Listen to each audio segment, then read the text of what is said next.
You've tuned in to the Top 10 Gardener with garden expert Ken Lane. Join him daily as he answers timely garden questions that are sure to make a difference in your gardens. Now welcome your host, Ken Lane. So this week we had some moisture. I mean, some folks think we don't. We're like Phoenix. We have some seasons where we just see no rain. I mean, we have moisture every single month of the year.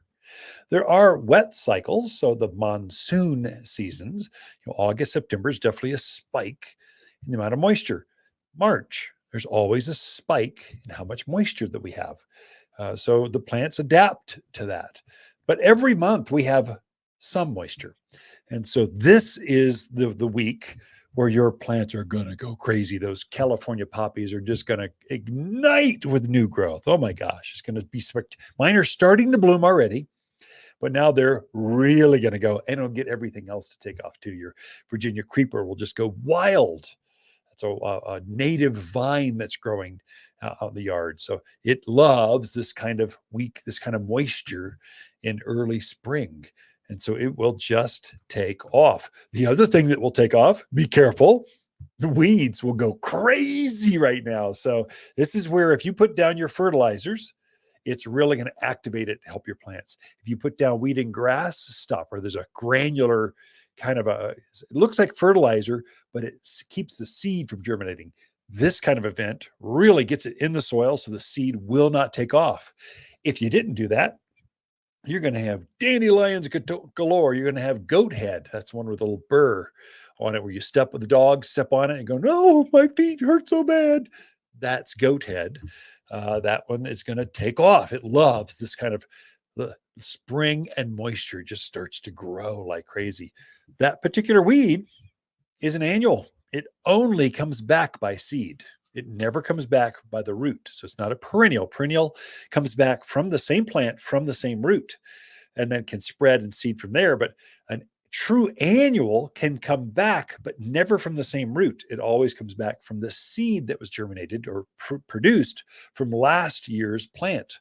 And so that particular, most of the weeds we have here in the higher elevations, they're annuals, tumbleweeds. It never comes back from the same root. It always comes back from these, it just tumbles across the valley and just spreads seed everywhere.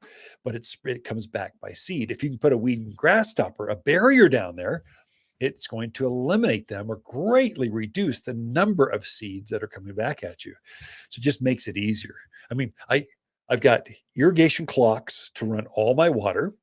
So I don't like watering. I mean, every once in a while, I like going out. It's, my coffee cup.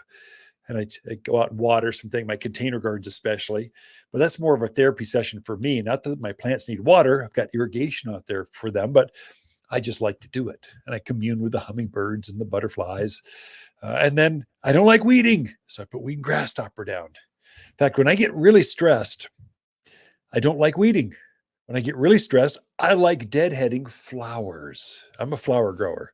I just love color and fragrance and butterflies and hummingbirds and pollinators and all those things. It's a therapy session. When I have a really hard day at work, I've been dealing with insurance agents and attorneys and, supply chain, vendors are shorted me on my last truck. I'm just dealing with chaos, which is kind of business owners. When I really want to have fun, I go talk to gardeners because that's what I love to do. That's why I love owning a garden center. I get to talk gardening to gardeners. And then I really love taking my phone, putting it down and going out in the yard and I lose track of time when I'm in my gardens, when I'm out there just plugging a new flower in or just deadheading some flowers or smelling the lilacs in bloom this week. That's magical. That's therapy. It reinvigorates, kind of gets me excited. And so it's a good for me. I lose track of time. And so I think that's what gardening does for so many of us. So less therapy sessions and more garden sessions, and you probably have just as much fun or just as more health benefits. Well, that's it for this week's show. Throughout the week, Lisa and I camp out here at Waters Garden Center. We love talking to fans of the show.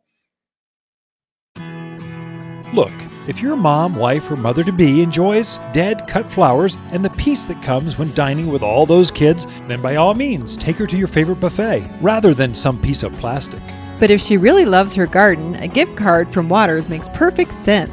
In reality, you're giving her 90 minutes of peace and quiet while she shops for her own flowers. Waters Garden Center, 1815 Iron Springs Road in Prescott, the place where people who love their gardening moms love to shop. If you want a more fruitful garden, increased success in landscape that just feels better, then tune in daily to the Top 10 Garden Podcast. Years of tips, tricks, and garden shortcuts are guaranteed to make your gardens nicer than ever. Listen to this podcast or read Ken's weekly garden column by visiting watersgardencenter.com. That's Waters with 2 T's, gardencenter.com. Thanks for tuning in.